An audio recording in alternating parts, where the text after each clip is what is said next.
listening to the Astral Hour. I'm your host, Astral Meadow. Join me as we take a glimpse into the mysterious.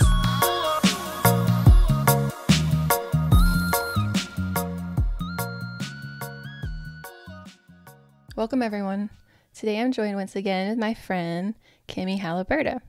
She is a psychic, intuitive, medium, animal communicator, Reiki master, candlework expert, quantum energy worker, past life and Akashic Records reader. She is also a graduate student of sociology at the University of Tennessee, Knoxville. She is heavily involved in animal rescue and is a retired racing greyhound advocate. Welcome to the show. Hi. Hi, Kimmie. Hi, Astral. So, our first intro was a bloopers, and we can't quite come back from the laughter of me saying racing groundhogs instead of Racing greyhounds. racing groundhog advocates. They're so tubby and cute. Yeah, so we're trying to ground from our funny intro. So, yeah, always a good time when Kimmie's on the show. So, Today's episode's about cults. yes. And you know it's going to be a good one because we're laughing already. Right. Yes. So, okay. So for today, we are going to talk a little bit about cults. Kimmie has had an experience pretty recently where she has interacted with a particular cult. I had a very... I knew I was going in to have a very strange experience. Or I knew going in that it would be strange, right? And then it just surpassed my expectations. Right. In the wildest way possible. So we're going to talk about that today and then kind of discuss what is a cult, but like with brevity, because that's a huge topic. And Right. Astral recently did another episode about cults. So this kind of rolls in with that. All right. So let's begin just by lightly going over what is a cult. And then you can share maybe a little bit about your experience and how this plays into it. So I think that to define a cult would take hours. There's all these different groups that... So typically a cult is like Oxford defines it as a system of religious veneration and devotion directed towards a particular figure or object. However, I think that is really myopic. I think there are plenty of times when you can have a religious group that is not cult-like at all, right? But I do think that there are lots of times when religions or certain groups of them can, especially kind of like isolated groups can be very cult-like or become cults themselves. So I don't want to give the impression that I'm saying that all religious groups are cults, because that's not what I'm saying. I'm just reading the Oxford definition. Right. And, they also have that a relatively small group of people having religious beliefs or practices regarded by others as strange or sinister, and a misplaced or excessive admiration for a particular person or thing. And so I also think that what's really important to know about cults, if this isn't obvious enough, is that if someone is trying to push you to believe what they want you to believe, not with any consideration of you or your safety or what you, like your own personal beliefs, right? And they try to really push you into what they believe without any regard for anyone else, that is very dangerous behavior. And it's very important to listen to your own guiding voice and your own light and figure out which path to go when you're dealing with a group that could be considered cult-like, right? Whether it's, your church down the street that's taking things what you think is too far and reevaluating, okay, but is this really for me? Or whether it's like some of these different energy work groups that we hear about in the spiritual community, and, you know, whether some of that involves like totally dismissing your own current beliefs to jump on board with whatever they believe. Right. So that's a really, really broad question, and it's a really broad subject, and it's not anything that we can answer within a 45-minute podcast. Right. But how I view cults is, you know, is somebody really trying to push you into believing what they believe without regard for your safety? And also, is there a monetary aspect? Right. Because cults tend to have a monetary aspect to them, right? Like, what is the point if you're not gaining money or admiration? Right. Or they're using your services, you know, so a lot of times it's like, well, you can live here, but you have to cook and clean and do all of the things that are listed in order to stay in the cult. So even if you're not providing them money, you're still providing like labor sometimes. Yeah. True. Or you're like being a missionary for them, or so it's like there's always some kind of exchange. But I feel like when money's involved, it's almost a little easier to spot because you're like, well, that is quite a hefty price.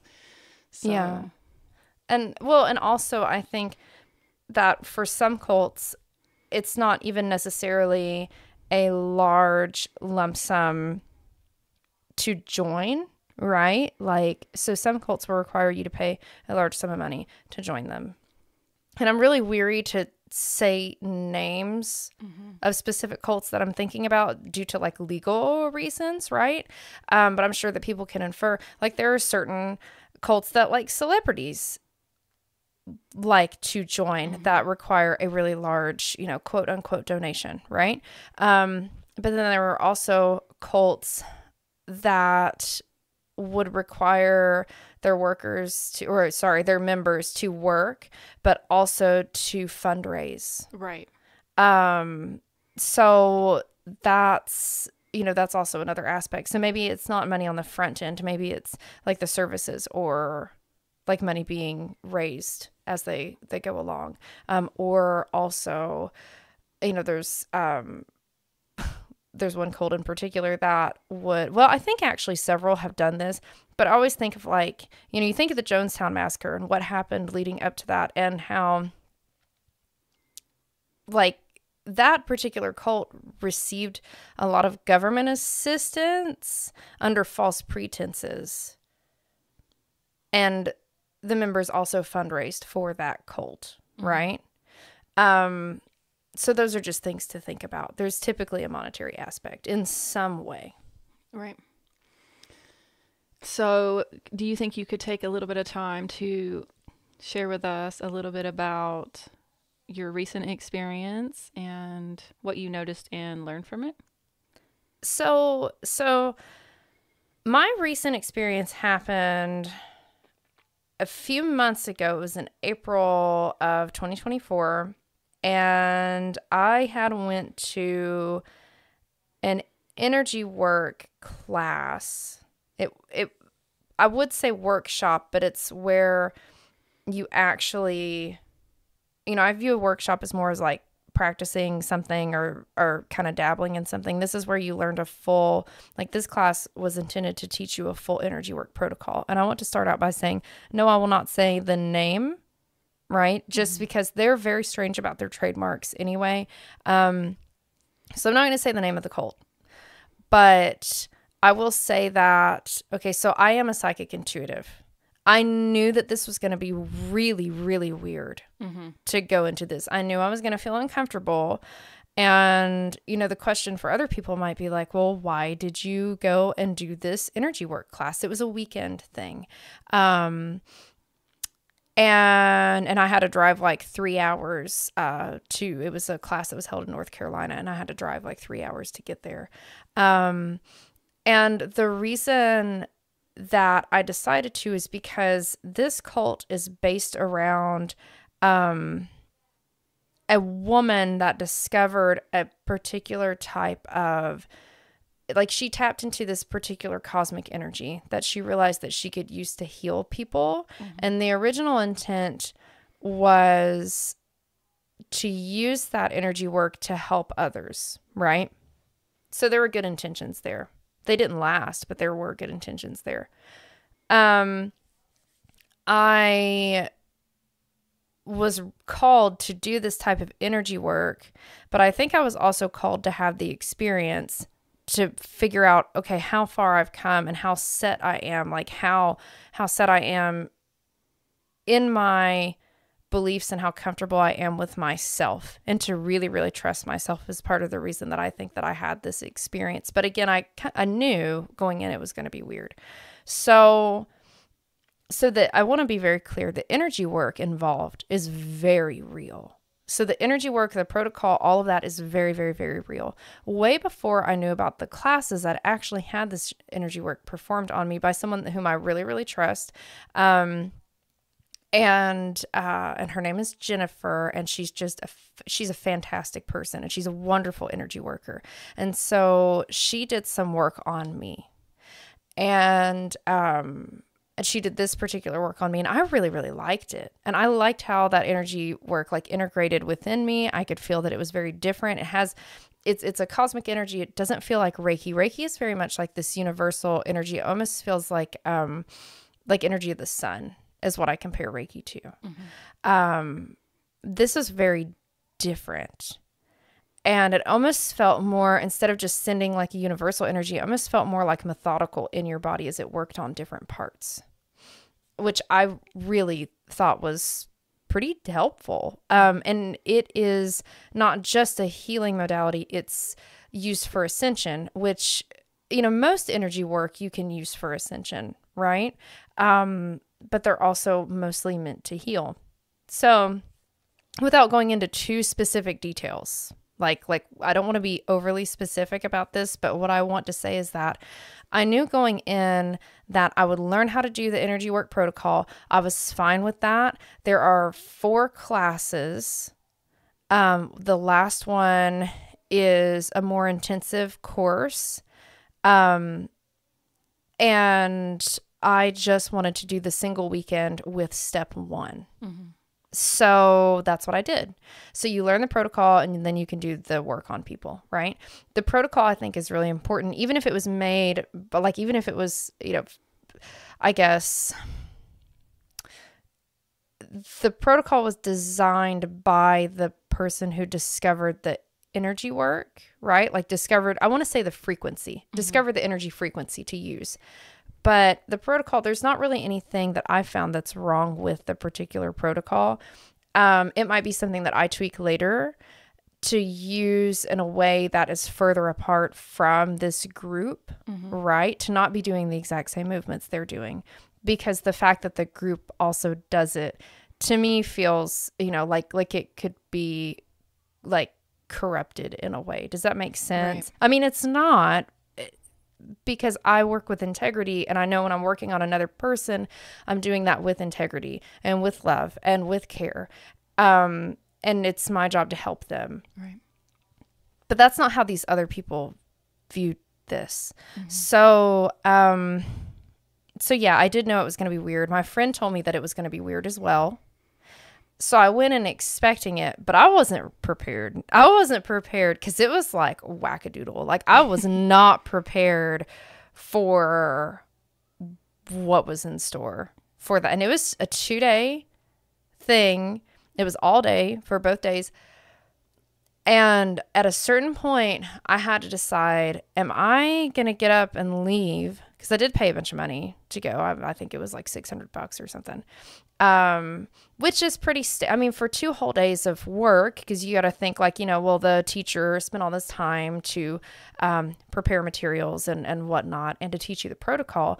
That's not really that bad. That's probably about, the same as like a Reiki 1 class, right? If it were a 2-day intensive, right? So I didn't really have a problem with the price for the amount of work that the other person put in and what I was learning. But it's still a lot of money, right? Especially when you go in and it's very uncomfortable. What I had to do during this weekend is I just had to determine, am I going to get up and leave, or am I just going to think this is hilarious and learn the protocol and be like, well, bye forever. Right. So I chose the latter. Yeah. But you have this solid foundation and the solid sense of self. And so you were able to see, okay, this is beneficial and I like this, and this doesn't, cross a boundary for me, but this other thing does. And so had you been, a different kind of person, you may have, fully kind of fallen into this. And, you were telling me a couple of the things that they were suggesting, and it just sounded a little scary, like disconnecting with your spiritual guide and, kind of giving all of your devotion to this leader. And, I dabble in a lot of things. I've seen a lot of different types of energy practitioners and all this. And I'm very open-minded, but like when you were recalling your experience to me, I mean, it was like the biggest red flag. And, it's like people, they're taking these things that we all kind of resonate with, which is energy work, healing. A lot of us, believe in the star seeds and, the beings, that are from like the different dimensions and things like that. So with it, they take these things that we all kind of have this belief in, and then they kind of start tweaking it and manipulating it to the point where it's like, like give all your devotion to this one person. You can only use these particular guides. It's just, I don't know. I could see how some people might be more susceptible to this. And so I think it's important to talk about it, because I do think they take a lot of these metaphysical concepts that are based in truth and distort them to kind of support their own means, which might not actually support the person that's involved. So part of this, and I'm going to try to be like as systematic as I can with the explanation of my experience. So during these 2 days, day one, I think 20 minutes into class, and it was me, it was one other woman who was a student, and then there was another woman, probably in her early 40s, that was the instructor. The instructor was so kind and so sweet, and you could tell she had a really, really good heart, but she is she was totally indoctrinated. Like, this was her truth. There was nothing shaking her from her truth. And if anyone tried to, she would cut them out of her life. Mm-hmm. Like, she's very serious about this, right? And believes it with her whole heart. And I do believe that this particular cult has the potential to be very, very, very dangerous. I do. To its members. It's not huge right now, but it's gaining popularity.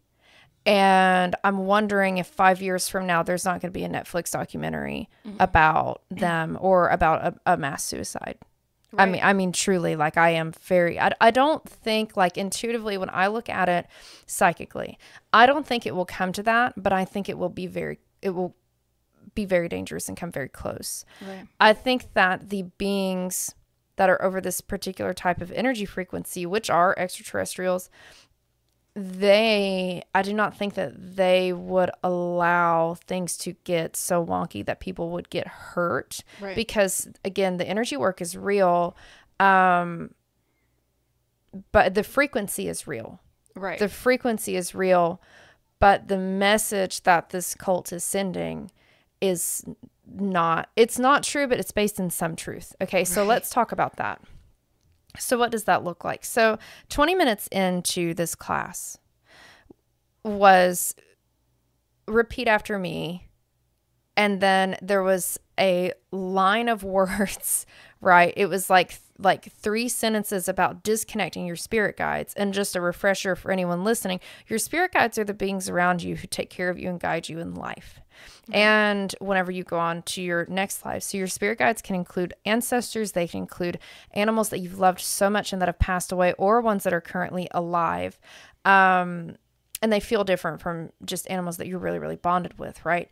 They are souls or even deities. Sometimes you have spirit guides that are deities. Mm-hmm. Like, I have a white Tara as one of my guides, and I have this giant hawk. I have no idea what this hawk's name is, but they're there. Yeah. And so, and I think that you, Astral, have a lot of like the Indian guides as well. I wouldn't be surprised if like you had Krishna or Ganesh as one of your guides. I think you do have Krishna. Shiva and Saraswati show up in my records all the time. Oh, I'd have no doubt. And it's interesting because I wasn't raised in India or anything. Yeah. But I actually think that it comes from a past life where I was devoted to them, and they still work with me in this lifetime. So I'm like, okay, I'll take your advice, but they give me guidance, and I do think there's some protection. So. Oh, totally. And also, what's important to remember about spirit guides is that, especially when you're talking about the deities, and not to get too far off topic, but it's more about the soul and less about your placement on earth. Right. So it's less about Astral as the white girl American, right? And it's more about your placement on earth. Now, that doesn't mean that we culturally appropriate, right? It just means that honor the guides that show up. You just honor the guides that show up for you. And so with that being said, 20 minutes into this class, this conversation, because it was kind of like a conversation back and forth between the students and the instructor, she wanted us to renounce our guides, like just totally say, or denounce our guides. She wanted us to say, repeat after me, fed us these lines, and it was a cord cutting with your guides. Okay, so step 1 in a cult, what is that? Well, I don't know exactly what step 1 is. I'm assuming it's the draw in of personality, but I do know that isolation is there at a certain point, right? So isolation in this cult comes with cutting off yourself from your guides and your protection. So your guides also act as natural protection around you. So there's that. And then because they're determined that not all guides are good, and that's true. I mean, some people are not on a path to ascension. Some people are not on a good path, and they do not necessarily have good guides that lead them to good places. Right, but it doesn't seem like they were saying, disconnect from any disharmonious energies in your field. They were like, cut yourself off from all of your spiritual guides. Cut yourself off from all of your spiritual guides. And also, for those of you who don't know, a lot of psychics get their information from their guides that talk to other guides. Right. And then it's like a correspondence, right? And then it's like a transfer of information. Right. If you think about it as one person making a phone call and then another person making a phone call, and then they have to get a hold of a third person. And I know that sounds silly, but it's true. Sometimes if someone has had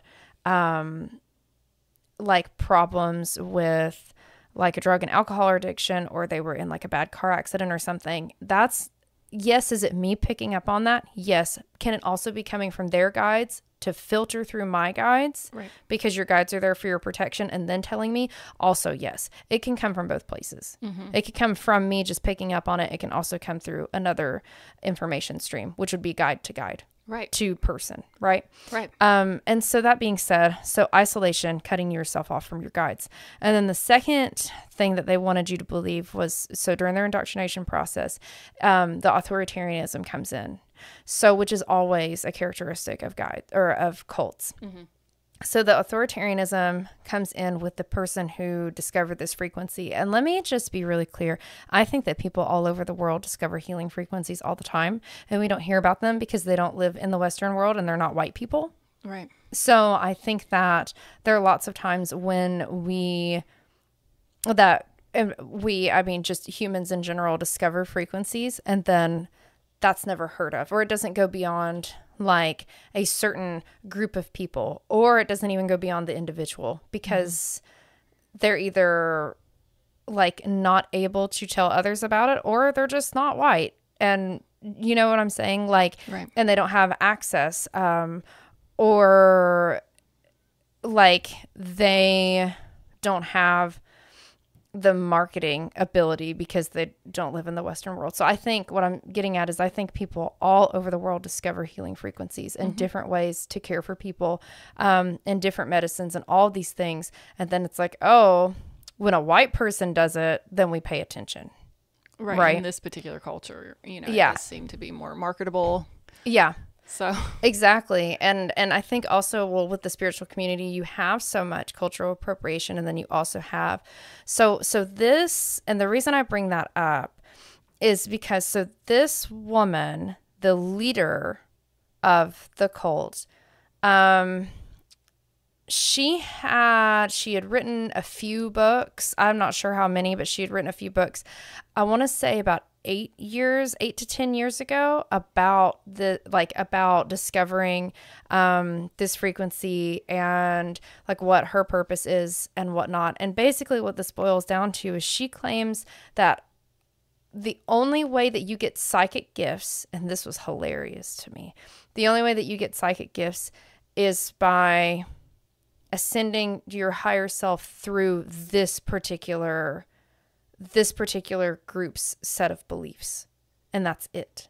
So the only way you can do it is through them, which is like big red flag, right? Like you can't say that the only way through ascension is this one way. There's so many ways to ascend. There's so many ways that you can grow spiritually and emotionally and as a human being. And that doesn't just come from one source. Right. First of all, it comes from you, right? And learning your lessons and things as you go along in life. But so she puts down the claim very clearly. The only psychic gifts you get are from this group. And if they're not from this group, they're not true psychic gifts. And I come in as a medium and I'm like, I don't know what you guys are talking about. I'm like, I don't know. I've been doing this since I was like, I don't remember a time when I wasn't a little psychic, you know. It was like if you were born with. Yeah, like, and I've had it lifetime after lifetime after lifetime, and I'll continue to have it just like you will. Right, exactly. I think my earliest memories of childhood was when I was 4. Yeah, 4 was mine too when my stuff started. And you know, and the common thing then is you see ghosts, which are like the most common, right, entities to see. And so you know, so I walk in and I'm like, okay, well, I know for a damn fact that you can get psychic gifts lots of other ways. Right. And then their explanation for that is, well, you can, but they're not true psychic gifts. And I'm like, oh, okay. You know, I'm like, oh, my bad. I'm so sorry. You know, which is a little like gaslighting, because you know it to be true. And they're telling you, well, you know, that's not true. And maybe you're just channeling some lower entity that you need to cut yourself off from or something. Like, yeah. And it's like, you know, and they get you to question like, well, how do you know your guides are good? And then they tell you to cut off from the guides. Literally a repeat after me, which I obviously kept my mouth shut, and reaffirmed my guides and was like, no, everybody gets to stay where they are. I would never cut off from my guides. And then, so they start talking about how the founder of this particular, type of energy work, how it hurt her highest self, right? So there are like, I want to say 10 different levels of highest self in this particular cult. I wouldn't doubt if that wouldn't fluctuate as the cult grows and finds more ways to make money, and more classes, right? To do more retreats that cost like an exorbitant amount of money, because the further along you go, the more and more expensive it gets, right? But she claims that her highest self created the human design. So, and then she says, I'm not God, but I created the human design. I just work with God. And it's like, one, what God are you talking about? Are you talking about the omnipotent, like omniscient, omnipresent God that is often referred to, that is referred to in Christianity? What God are you talking about? Right. Number one, right? And this is where I had to decide, am I going to question a bunch of things, or am I going to get through this class as fast as possible and not have a philosophical debate with this poor girl who's totally indoctrinated and will not believe anything else and has no longer the ability to critically think for herself, right? So I wasn't going to do that to this girl because she was very kind. She was very sweet, and she didn't deserve me to hound her like that. So I just didn't.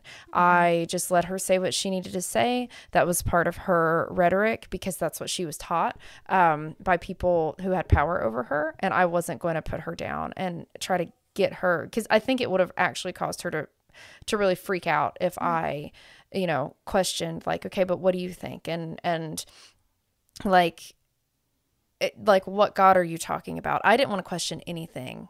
Because, I mean, I was in my mind, but I wasn't going to do that outwardly with her, because it would have just been very uncomfortable for her, and I didn't want that. Right, and she's kind of a victim of this. Yes. She's not saying that she created this. No. She's been indoctrinated, she's been brainwashed, and this is her kind of foundation, and, you know, you're not coming here to just shatter that for her, because this is what brings her peace, so, you know, we don't have to we don't have to convert or change someone else's mind. We just want to make sure that we're not being Exactly. converted. So, and it's not my job to sit there and eviscerate this poor girl because she is a victim, and I recognize that. So I just let her say what she needs to say. You know, we have lunch. It's great. She tells me a wonderful place to go for a smoothie. Awesome. Right.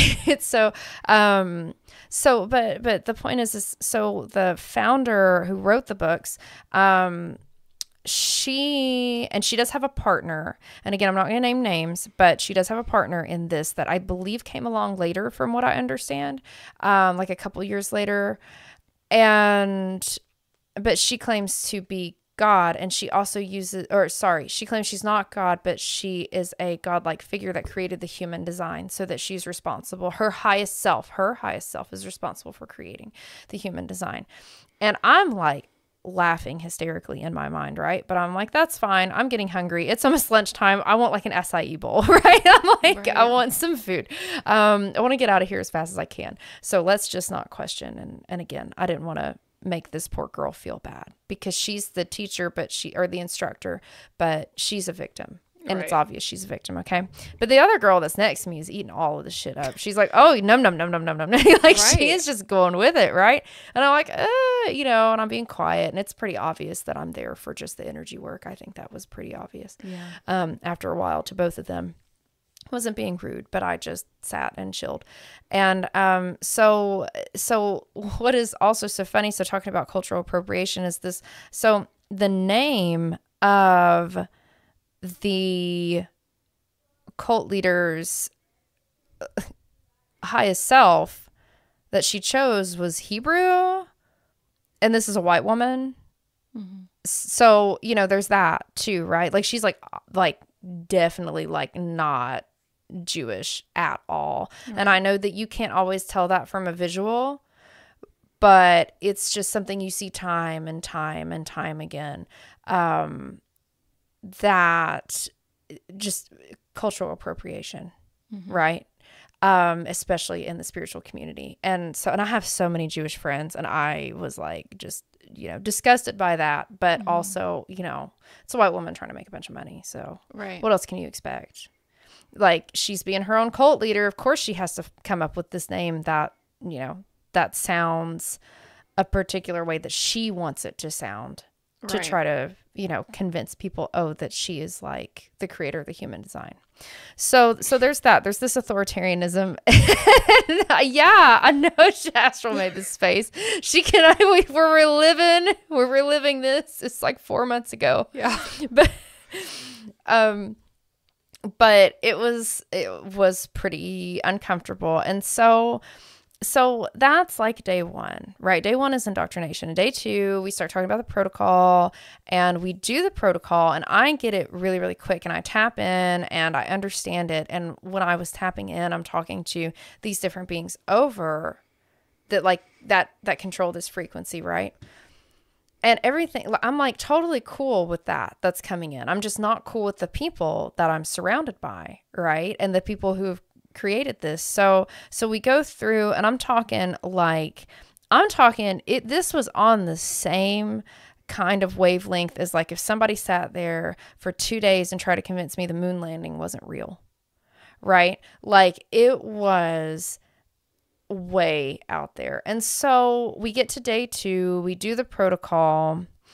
And we've already gone through the stripping yourself of protection, the isolation, the authoritarianism. So we're on day two. Day two is protocol, but it's also don't travel to places that might take you off your path. As in, the instructor used the example of, I went to Mexico, and the problem with going to Mexico is that there are all these different like terrestrial ways to heal, to pull you off your path. And so what she means is she reconnected with her guides when she took this trip, and she was being pulled away from something that was very toxic for her. But then she was like, oh, no, right. I have to cleanse myself of all this. Something else I would like to add that I forgot about day one was that there was a rule of, which I thought was hilarious, get rid of all of your crystals. Get rid of anything. So think about all the protection you have. So like your plants, like your plant over here in your room, like we have these plant friends, right, that are also little spirits. And I still don't fully understand what plant spirits are, but I know that they exist. And I know they're probably really upset with me every time I kill one of their bodies. But I know that. I'm terrible at growing plants. But I can kill succulents. But anyway, it's awful. But part of this was if you keep your crystals, you have to deactivate them. So there's that. There's like, you can go out and go on hikes and do things like that, and you can observe the beauty of nature, but you can't use it as a space for healing. We have a whole earth. Right. Why in the fuck wouldn't we use it for healing? Right. Right. And also, why wouldn't we try to heal the earth that we've so destroyed? But that's a totally different conversation. Because this is all about like this extraterrestrial, like alien energy, right?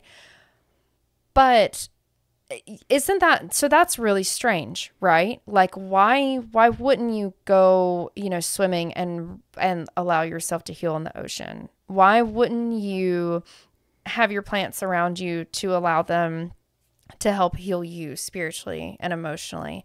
Why wouldn't you have conversations with animals and allow healing to go back and forth? Why wouldn't you do that? Right? Like we are still human. Like we have souls from other places. Like you have a soul from a different place, and I do too. Right? But that doesn't mean that not all human souls started out as human souls is what I'm getting at. But regardless, we're in human bodies. We have a human experience. And at the end of the day, like we still have things that we have to learn and bills we have to pay and things we have to take care of as people, right? And we have societal expectations. And to help deal with all that stress, why wouldn't we use the earth's healing powers? Yeah, it's interesting as you're talking, and it feels like they're trying to disconnect you from the earth, and they also want you to ascribe to their beliefs but not go to these other places, which probably have these other cultures. So it actually seems like they are like, this is the only way, don't interact with all the other cultures and disconnect from the earth-based religions, which is our ancestors. Yeah. Right? And it's almost like denouncing the beauty and power that resides in those earth-based beliefs, and disconnecting from being one with the earth. And almost all of the older indigenous religions are connecting with nature. They're terrestrial. Right. They're terrestrial. They're earth-based. Right. And it's like a lot of those cultures do believe that they're connected to the stars. So it's like a balance of the above and below. Yes. But to just connect with one is actually disharmonious. And so I think it's almost like they want to pull you away from the earth because you are more vulnerable and susceptible there because you're not grounded, Exactly. And they're not teaching you the intelligence that comes from the earth. So, you can tune into the earth's core and get all the information you need. You don't need to channel aliens. No. I'm not saying you shouldn't or you couldn't. I'm just saying you can get the same answer from tuning into the earth's core. I'm saying you don't need to go out into space to get your answers. No. And they probably know that, right? So they're trying to disconnect you from your home planet. I mean, I'm not saying we originated here in all of us, but like right here now, it's our home. So we live here now. We're responsible for this planet now. We're the keepers of the earth right now. So it's like, I don't know what their goal is there, but it doesn't feel good at all. And it feels like they're trying to completely trash all of the indigenous, beliefs that connect us to the earth, and that the healing actually is the earth. And so it's, I don't know. It just doesn't feel good. It doesn't feel good, and it's not good, and it is totally disharmonious. That was a really good usage of that word, because it's true. So they don't want you to, they kept saying, well, if you're going to travel, you need to check in with yourself, check in with the person, like the founder, ask their opinion. They have a Facebook page where you can ask questions. And the instructor was like, well, so-and-so isn't always nice all the time, but she gives truthful answers. And it might not be what you want to hear, but if she tells you not to go somewhere, don't go somewhere. Right. So again, with the authoritarianism, with the unrelenting, boundless trust in this cult leader who has a partner, but the partner is more kind of like, I don't want to say works in the shadows, but not as prominent as the original person. Right. And so, and it does get worse. And so after this conversation about deactivating your crystals, and you can't wear anything that's terrestrial. So think about that, like metal or crystals or anything on your body when giving the protocol, and then also when receiving it. And on one hand, it's kind of like, well, if you think about extraterrestrial energy, maybe metal would interfere just in some ways. Like maybe it makes sense that would interfere, but not. It's like a conductor. Yeah. So it might move it differently. So I can understand that.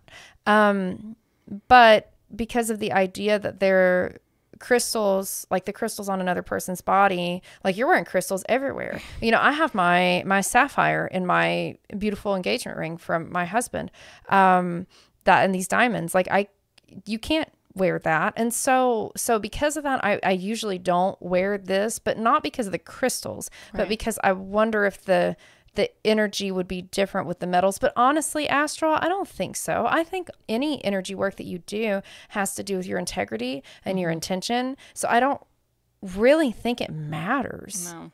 I really don't think it matters. I think the only thing that matters is if you are doing this work with love, right? And integrity. Integrity is very, very, very important, because if you don't work with integrity, these people do not work with integrity. Right. I do. My friend Jennifer does. You do. Any practitioner that I would trust on me, which are very, very few, they all work with integrity, and they work with honesty, and they work with truth. And they're not going to try to use any kind of frequency on me that's damaging or harmful. And I know that for a fact. Right.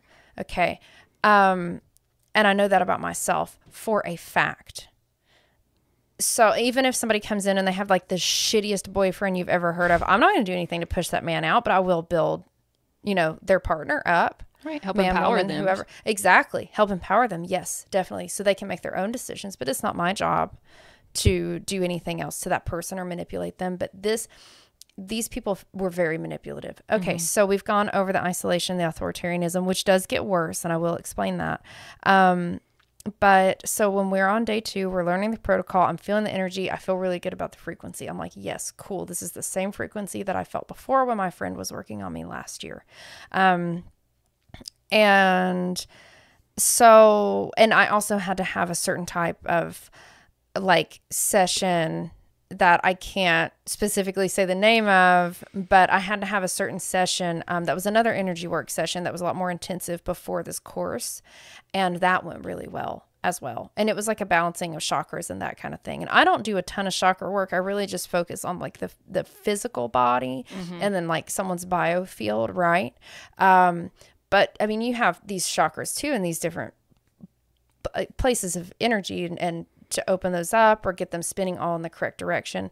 So I had to have that kind of, that, I don't want to say like blown wide open, but I had to have some like minor adjustments made, but during a particular session that I also let my friend do on me, as she warned me, hey, this is going to be really weird. I want you to be really careful. Right. But I know you'll make good decisions, right? Like she was like, I wouldn't send just anybody in there. You're about the only person I know that, that could do this without believing their bullshit. Well, the only person, I don't want to say that I'm the only person, actually. Let me take that back, that she knows that wouldn't believe their bullshit. I want to say that would be interested in doing the class, knowing that there's were some cult bullshit mixed in. Exactly. Because I think other people will be like, I don't want to do that. So put it that way, because a lot of her friends are also, they just totally work in integrity and also wouldn't buy into it. Right. So I wanted to clarify. But with this cult, okay, so we've gone over that. We've gone over the not having things in your home to heal you. Like they would say, okay, it's okay to grow a garden for food, but you can enjoy the beauty of a garden, but you can't use that as a healing space. Like, don't go out there and meditate. Right. That's what they would say. Yeah. Don't go out there and meditate. if you're going to any place with a lot of spiritual activity, like India or like certain parts in Mexico or on Native American lands, check with them first and see if it's okay. Yeah. I know. And so just basically to drop all your protection, isolate you as much as possible so you believe they're bullshit, right? Because it is bullshit. And so there is a truth that they would say, the instructor would say, well, you don't always know where your guides are coming from or where the information's coming from. And you know what? That is true, because a lot of people, I think, don't really know where their guides are coming from, especially if it's a person who's into the spiritual but purposefully tries to reach out. And they can drag in all kinds of things that they don't want to, that they don't actually mean to. So there is truth in that. There is a truth in protection and how important that is to do upon yourself. It is important to check like in your heart space and see where your information's coming from before you speak to a client or before you use that information to make a decision, whether it's about a job or your love life or whatever, right? And so you don't want to be tricked, and you do want to make sure that you're getting that information from a good space. But again, I didn't come in as this person off the street who was looking for something to believe. I'm very set in what I believe. I didn't look to see if reincarnation was real. And that was shown to me when I was very young. Right. So I didn't go searching for anything. Just like you didn't go searching for anything. And I'm not saying that it's not okay to go look when you're lost, because it's totally okay. But it's also really important to, when you do go looking, if you feel lost, to make sure that you avoid the big red flags, right? That are just overwhelmingly scorching fire red. Right. And what else happened with this cult? So we learned the protocol and all this, and I realized that the instructor was, at the end of her sessions, she would thank the founder or the two women. She would thank either just one or both of them for bringing this frequency in. And which, again, this frequency's probably been discovered by people anyway. We just hadn't heard about it. Right. And because it felt very familiar when I tapped into it. I was like, oh, okay. It was this total cosmic energy, but it felt very familiar to me. It's not that I went searching for it, but it felt familiar when I tapped into it, right? And when it was done on me, like a year before I took this class. And so, so this woman, the instructor, when she was done showing us what to do, she would stop at the end and say, and you can say thank you to name one and name two, right? Like the women that founded this group, or just the first woman. And so thank you, so and so and so and so. And that was quite disconcerting. So I was like, oh, goddamn, right? I'm like, oh, this is like way, this is way, way, way out there. And so then when we get to the very, very end of the class, there's talk about how when the earth is ready, if there's going to be a big, now this is really scary to hear this, because there were two huge things that happened at the end of that second day that were said. The first one was, if there was to be a giant meteor that was going to hit the earth and there was going to be a cosmic event, as long as you paid money to go through all of the levels of these teachings, to go through all of the classes, which I believe are 4 now, if you do that, you will be saved by a ship, by an actual physical ship, or your soul will leave your body and go onto that ship to be with extraterrestrials. And what cult does that sound like? Well, it makes me think of the Jonestown Massacre. Yeah, that's it. And I just shivered. I was like, oh, no. So I'm sitting there. I'm like, I got 30 minutes left of this shit. I'm like, no, we can't. Please don't let us go here. And so they saved the best for last, right? And then, so I do want to talk about that, but I just want to tack on that the wrapping up point was, here is a prayer when you feel uncertain of yourself or what to do. And that prayer was an allegiance to the woman who created the cult. Right. And that was the prayer. And the instructor wanted, again, the class is just me and this other woman, and she wanted us to write that down. And I go to write down something, because the thing is they give you a protection booklet that you can buy for an extra $20. But anyway, they give you a protection booklet because 600 wasn't enough.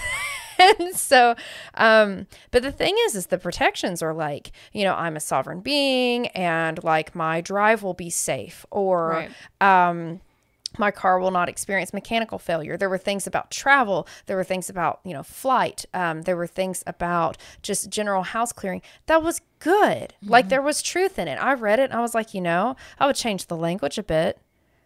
But they made the point of, well, the language is important because it doesn't talk about like your guides coming around and protecting you. It's like, well, I'm a sovereign being. And I don't think there's anything wrong with saying I'm a sovereign being. Anything that doesn't resonate with me, get out of my house. Anything that's a low vibration, get out of my house. You're not welcome in my space. So their protections were fine, right? Because I had flipped through this during lunch after I bought the extra $20 book. And so I am, so I'm writing down, I'm starting to write down the prayer, but I'm waiting to hear what she says, because I'm not going to put on paper with my, like the strokes of my, you know, pen, something that is like not okay. All right. So I'm waiting. I'm okay. I'm like, come on, girl, what are you going to give me this time? And it was, I pledge allegiance to so-and-so,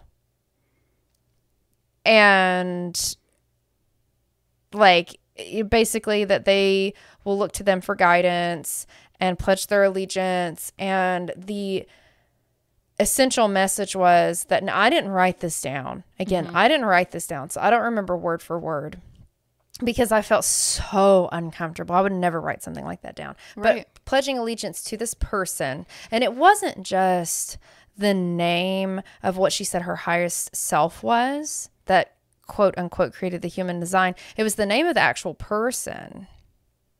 But you could choose either that, or you could choose to say her name or her highest self's name. That was Hebrew. Right. Yeah. Okay. So there was that.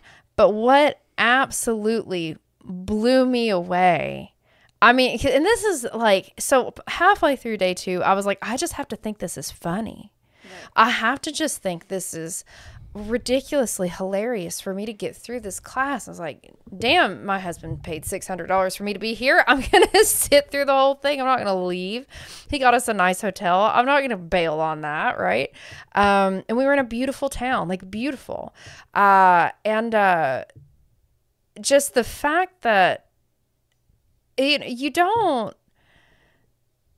not a lot of recovery after you hear, not that there was any chance anyway, right? Because I wouldn't believe in any of this shit. I was just there for like the important stuff and leaving, which was the protocol. And I did it and I figured it out and it was great. Cool. Awesome.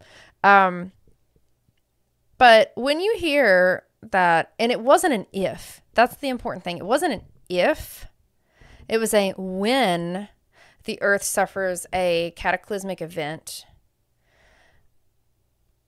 And the idea was either a giant meteor or climate change had basically eviscerated the planet, which is true, but that's different and that's science-based, right? That you would be taken on a ship, or your soul would leave after your body had died and go with these extraterrestrials on a ship. Okay, so not only is all that really fucking wild to say out loud, or ever, it had me really worried about the members, that because I don't think there are hundreds of members, but I think there are tens of members, and probably I would say probably about maybe 60 or 70 people who really believe this stuff. I feel like there's probably more than that. I hope there's not. I know the group you're talking about, so I feel like it's... You think there might be... I mean, maybe there might be that many in, like, Tennessee. Oh, God. Well, I don't know. Because I know that there are 3 people that I know of that do the work, and one is me, Right. One is my friend. And then she didn't believe any of that shit. And then one is another person in Knoxville, and I don't know their beliefs at all. So I do know that there are 3 people. Right. So what really scares me is the thought of someone really taking this really seriously and committing suicide. And another thing is that my friend told me, because she went through all the courses. This was years ago, though. This was like 5 or 6 years ago when this was kind of fairly new. And she went through all the courses. And well, maybe it wasn't that long ago. It might have only been maybe 3 years ago, actually, now that I think about it. And it wasn't super, like, it wasn't as far out as it is now, but it's still pretty far out. But I don't think they were saying things like, okay, you'll get on a ship and you'll, like, be saved. Right. But I do know at that point that there was a woman in the group that was said to have said, well, I'm willing to die for this. And my friend was like, well, you have kids. You have teenagers. What are you talking about? Well, I'm willing to die for this. Like, I'm willing to die for this. Right. They're just so invested at that point, I guess. Yeah. And so it's really scary. And I'll tell you something else. This instructor that I saw, now I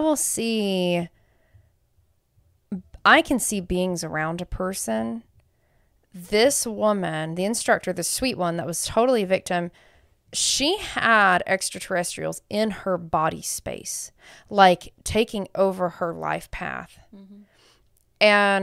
And it wasn't one, there were 3. One was like, had jumped onto her timeline, and they weren't like these benevolent beings either. Right. Right. And if she had had her guides, she might have not had that problem. She would have never. You would have never. No, you're not going to have a being jump on your life path. I mean, not unless you have some kind of serious addiction. Right. You almost have to give them permission to do that. You're doing something to like a lot of people who, are alcoholics and things like that. Like, unfortunately, that is really low vibration. And even if they, addiction is a disease. It is. But it also attracts really, really nasty entities. So, sometimes if you do things like that, even if it's something you really want to stop and you can't help, you can still drag in really, really nasty things. Right. But this was a person who just dropped down all of her protection and no longer goes into spiritual places. And won't meditate and won't she says she does yoga, but she does yoga with the intention of it just affecting her physical body, not her spiritual body. Yeah. So it was just very, it was upsetting and disconcerting, but also that's not for me. And I don't have to deal with that ever again. I will never go back for another class. And I knew it was going to be weird. Listen, I'm psychic, but damn, I didn't know we were going to go full on spaceship. Okay. Right. I didn't know that because I was like, oh, please, please, please, please don't let someone get hurt. Right. And so, but the other girl that was there was so on board. Right. And you can see other student was susceptible and to it. She was an older woman. She was also in her 40s, like her early 40s. And I was like, how is this happening? I'm 33. I'm not like a baby, but I'm also kind of a baby. Right. And no, right. I'm also not a person that can get hypnotized. I think you would probably be really like impossible to hypnotize as well, though. So, some people just aren't as susceptible to other people's influence. Right. But it was fascinating in some ways, right? Because I do study sociology. And I'm very reluctant to call myself a sociologist, but I just simply because I am in a graduate program. But it would be a fascinating study to study this particular cult. Right. But they're very, very secretive about things. It's weird. It's interesting how they can publish, right, and promote themselves, but then also be really secretive about what it is they actually teach until you get in the classroom. Right. Which sounds a little bit like that little celebrity cult you hinted on. You're Yeah. getting a little bit upfront about it. And some of that stuff up front sounds pretty, whatever, that might make sense. But then as you go through the levels, you're like, holy shit, this is, but you're invested now, right? You've already signed your life away. Yeah, your power over to them. Yeah. And it's just crazy. And I feel like this ascension thing has been taken a little too literal. And I actually think that the whole purpose is to ascend into the heart space. So I think the fifth dimension, I'm not saying that there's not a fifth dimension that exists outside of us, but I think the way that we tap into that fifth dimension is through having an open heart. Yeah. And I think it's quite simple. And I don't, you think about even like the avatars that talk about it, they're always pictured with these open hearts. And these are the ones that have ascended, right? And that it's not about going on a spaceship and traveling the cosmos. And I'm not saying that can't happen. I mean, it sounds pretty sick. But right. It sounds but I think pretty that sick. They've taken this really simple concept of living life with an open heart and allowing the mind and the heart to be connected and to make decisions and to live your life from that space. That to me is what the ascension journey is about.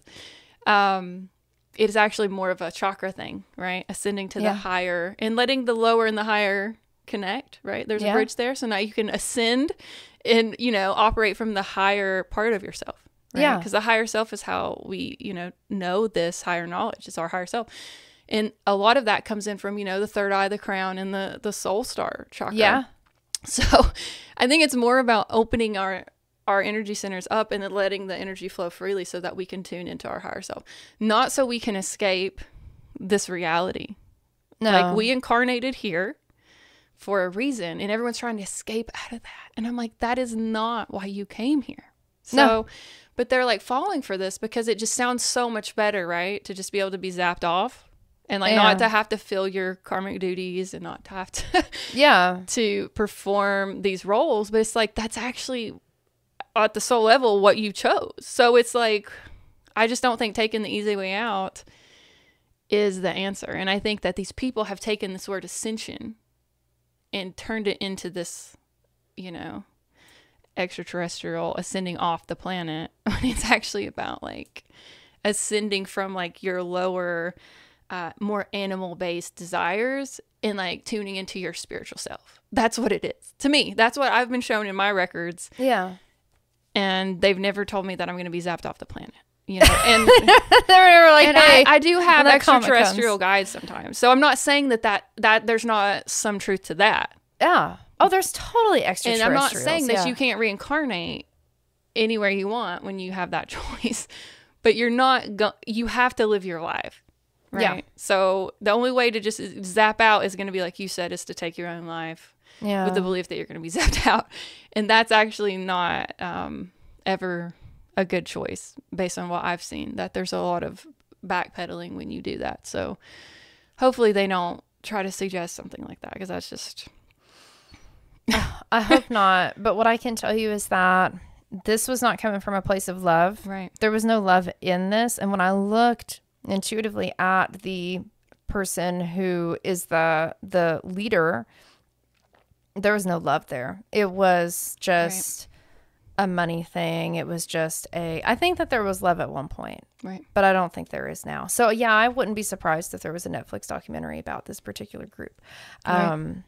Sometime in the next few years. There's a lot of them right now. I mean, it's like, I feel like every time I open up one of the apps, they're like, new cult documentary. New cult. Like, check it out. And it's frustrating to me as someone that's pretty open-minded and sees a lot of benefits in some of what they call the New Age practices, which is really, comes from the ancient times. A lot of it's not new at all. They sweep it all under the rug and to call it all a cult. And I'm like, well... if you're self-empowered and you are the one that's tuning in and you're self-guided, then it's not a cult to me, right? No. You're following what your soul is putting in your path, and you're saying yes, you're saying no, you're making conscious choices. You're not following one particular teacher or path. You're just kind of open to whatever's coming into your field. Yes. And you have full power to say no. Then I don't feel like that's a cult. Yeah. Right? And there's difference, with occult and a cult. Which is, occult is more hidden, And then a cult is different. A cult is a singular. Giving your power away to an authority, whether it's some being that they've created or some leader, Or, and or claiming that you're God or God adjacent. Right. This was very God adjacent. And with that, I think that, you hit several good points. That just being your own, I've said integrity so many times. And the reason I have is because integrity is, if you hold your own integrity, then you won't be persuaded by cults. Right. And I think you just brought up several good points. Like, okay, well, maybe this is how you avoid that. Some people are just not, they're going to look at something and be like, wow, that is bullshit. Right. And they're going to move on, no problem. But there are just so many victims of this. I feel really, really bad for the instructor, but I also just was like, well, this is part of her karmic journey, I guess. And I hate that she was being kind of taken away by, well, I don't even want to say taken away, just these extraterrestrials were coming in and being on her timeline. And I just want to be really clear before we wrap up this episode that, so we have Earth, there are other planets. I don't have the answers to everything that's out there. No one does. Anyone who claims that they do is, just like totally lying. Sounds just like this cult leader. It does. And so, and something else I just remembered. So, we do talk about everything being part of a one source, like everything in every universe being part of a one source. And you hear people say like, well, you're Stardust, right? Because you're part of this one, like you're this granular piece of Stardust from this one like source. And what they talk about is that let me try to figure out a good way to say this. They say, you can believe that there's this one source, or you can believe that there's true God source. And the true God source is where the leader came from. Right. But we didn't. Yeah. Because we're lesser beings. Yes. It's kind of what it hints at. So then she created the human design, and then that's where we came from. But she came from true God source. But you can see how disempowering that is for the individual that's not from the God source. Right? Exactly. From the lower world. From the lower worlds. we're just peons. We're just the lame-os over here that need to follow some God to we're plebeians. Ascend. Yeah. We're just lowly people. But no, that's like just something to think about. Like, are you getting into, I'll say this. I've never seen anybody who's ever done Reiki who said, oh yeah, I've never seen a Reiki teacher say, or Reiki master, say, oh yeah, well, I come from God's source. It's like, no, like we're literally talking about a universal energy that. So wouldn't we all come from it if that's the concept? If that's the concept, wouldn't we all, right? And, and then you have this thing in Christianity of being made in the image of God and I'm not trying to get into like this debate of like, religion or religiosity, but I'm just saying that avoid cults. They're bad for you. It's not a good time. I really had to determine if I was going to sit there and be very upset or if I was just going to like think this was all hilarious. And I was disappointed to find out that, oh, this is what I paid money for, but I got the protocol out of it. Maybe it was, you got the energy work that you said has been somewhat beneficial, and you're able to educate people on your experience, and maybe that's going to help someone. And so maybe that's one of the other reasons you were guided to have it, is because you would be protected and you'd be able to help, light up this issue for other people. So maybe if they do sign up for one of these classes that sound really great, too good to be true, they're now going to be more mindful. So maybe it is like you're acting as a guide in a lot of ways. Yeah. And anytime you get something that's really, really overblown, I think this goes with paying for psychic readings or with energy work, anything, something that's, you get a lot of this like fantastical language, like get the answer to all your life's questions. It's like, well, I don't know any psychic that can tell you the answers to all your life's questions, but I know some good psychics that can help you with your career path. Right. and, you know, like help you determine who your guides are, or, you know, what's going on with your dog's health. Right. That kind of stuff. Right. And so, you know, be mindful about language of even practitioners that you choose to go to. But yeah, oh yeah, you're never ever supposed to receive any type of healing work ever again after you start that. Right. Only from the aliens that are now in your body. Exactly. So well, I do think that they do implant like extraterrestrial souls later. I really, really, truly do. It's very nasty. It's very nasty to do that to a person. And what I was saying a minute ago, I just want to be really clear before we wrap up. Like, we have all these different planets. We don't even know how many planets there are out there, really. And do I think that humans can reincarnate in different places? Yes. Do I think that other beings can reincarnate as humans? Yes. Humans go back and forth with animals. Why couldn't humans go back and forth with extraterrestrials? That's how I see it. I don't think there are a ton of extraterrestrials, but I do think that there are some. And with that, you know, I think that there is some truth to that. But as far as disconnecting from the earth, I think that's it's pretty lame. We'll just put it that way. It's just not going to work out well for anyone.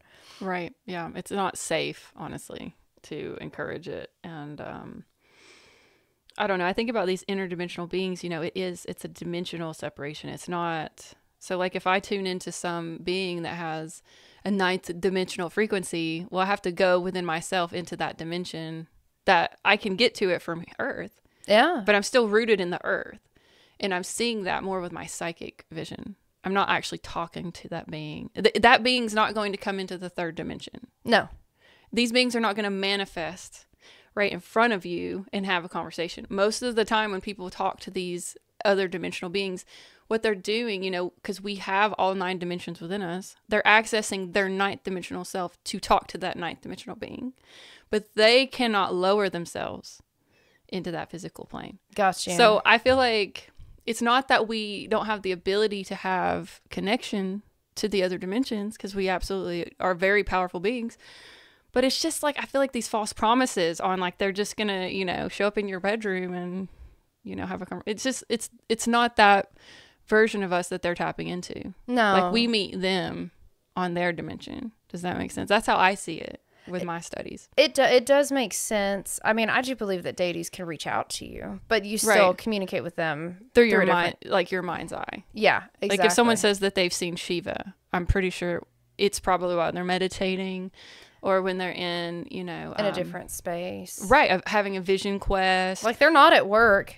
They're not ringing people up at Walmart. Like, right. And if you get like a different download, space. yeah, they're not going to be the cashier at Walmart. I mean, it's like you're going to be tapping into them from that more clairvoyant space. Exactly. Like you're going to be in a place where you can actually receive messages. Right.